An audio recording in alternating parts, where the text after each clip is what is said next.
오늘은 새로운 컨셉의 보조 배터리를 리뷰해 볼게요. 이걸 보조 배터리라고 말해야 할지 에뮬 게임기라고 말해야 할지 애매하긴 한데요. 일단 1000mAh 보조 배터리 기능을 기본으로 각종 에뮬 게임들이 탑재되어 있어요. 색상은 핑크, 보라, 검정색 세 종류가 있습니다. 보조 배터리로서의 기능을 보면 일단 USB 입력 출력이 5V 2A 수준이고요. C타입 유선 출력과 라이트닝 유선 출력도 5V 2A로 10W급 출력을 지원합니다. 박스를 뜯어서 보면은 완전히 게임기의 모습인데요. 나름 TV와 연결할 수 있도록 케이블도 함께 갖추고 있습니다.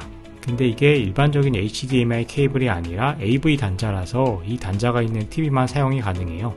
저희 집에 있는 TV와 모니터와도 연결이 되지 않아서 아쉬웠습니다. 설명서는 이렇게 영어로도 되어 있어서 보기 편했습니다. 각 부위별 기능과 액세서리까지 자세히 소개가 되어 있었어요. 그럼 핑크색 본체를 꺼내서 하나씩 살펴보도록 하겠습니다. 핑크색 본체에 금색으로 포인트를 주었고 동글동글한 모양새가 귀여운데요. 기본적으로 보호 필름도 위에 붙어 있어서 바로 떼어 주었습니다. 본체의 뒷면을 보면 박스에도 적혀있던 보조 배터리의 스펙이 적혀 있었고요.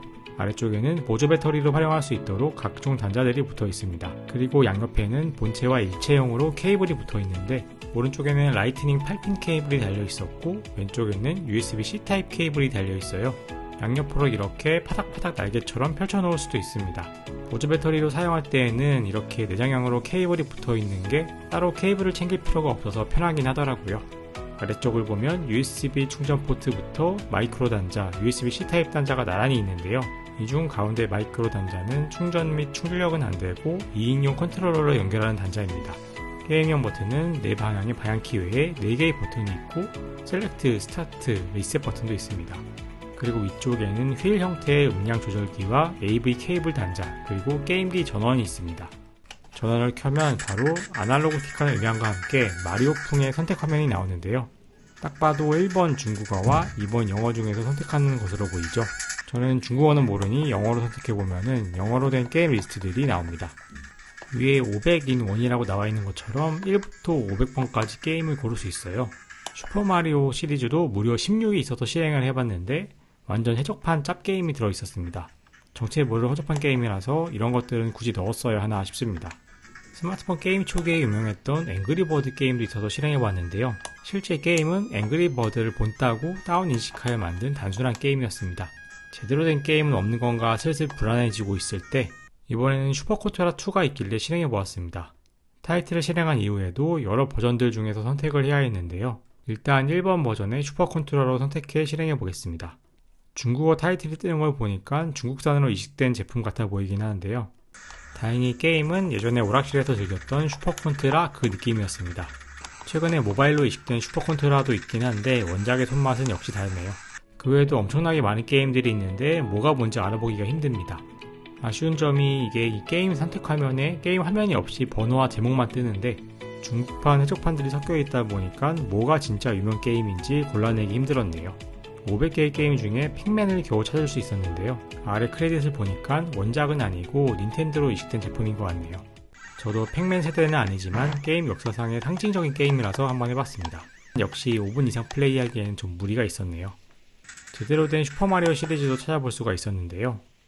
역시 기념비적인 게임인 슈퍼마리오 브라더스 1을 찾아서 잠깐 플레이해보았습니다. 슈퍼마리오는 이제 거의 닌텐도를 상징하는 캐릭터가 되었죠. 슈퍼마리오 1에 이어 명작인 슈퍼마리오 3도 찾아볼 수 있었습니다. 제 기준으로는 이 게임이 제일 반가웠고 이 게임을 제일 많이 하게 될 것 같네요. 화면 색깔이 약간 물 빠진 색인 걸 보니까 이식하면서 살짝 고정이 덜 된 것 같기는 합니다. 그래도 게임 플레이는 동일해서 재미있게 즐길 수 있었습니다.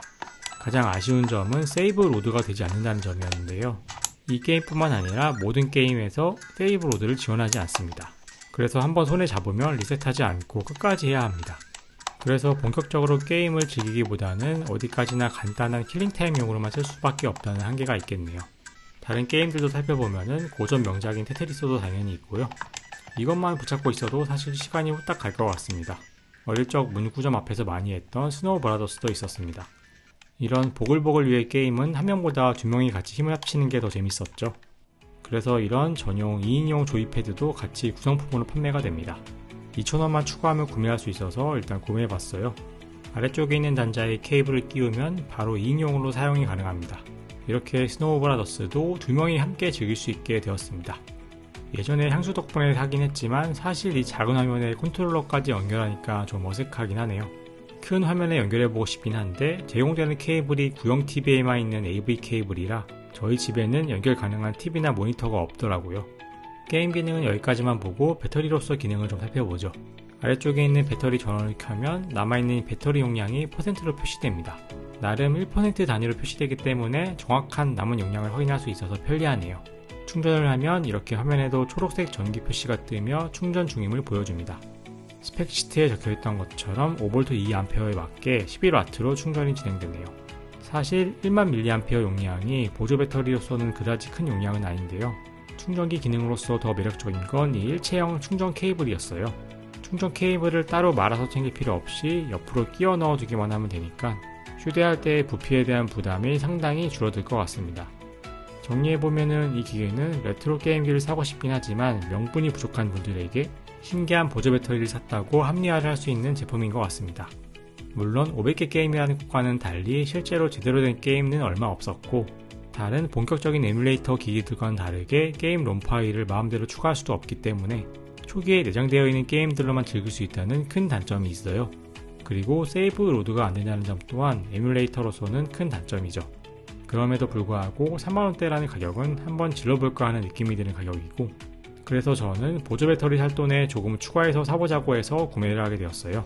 실제로 한 달 정도 써보니까 보조 배터리로 쓰는 일은 거의 없었고 잠깐 멍 때리고 기분 전환 해보고 싶을 때 켜보는 정도로 쓰게 되더라고요. 아무튼 본격적인 에뮬 게임을 즐기기엔 좀 부담스럽고 가끔 고전 게임 향수만 느껴보고 싶다면 이런 신기한 아이템도 있다 정도로만 알아두시면 좋을 것 같습니다. 그럼 여기까지 인사이트 IT였습니다. 오늘도 시청해준 여러분 감사드립니다.